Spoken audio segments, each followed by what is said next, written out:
Okay guys, no. Ang ganda ng ano dito guys, yung forest nila dito guys. Mga idol.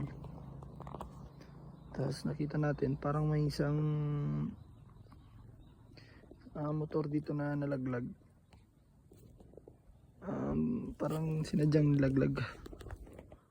O kaya dilagyan to ng barakid para hindi na walang malaglag na motor o ano ba, madisgrasya. So ito nga, no, ganda ng environment nila. May nakita tayong isang ano dito guys, unggoy yata.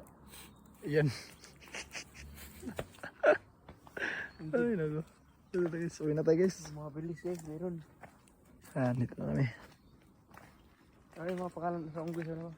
Punggid, mga bilis, umuwi recto, umusapin. Alam po yan mga ating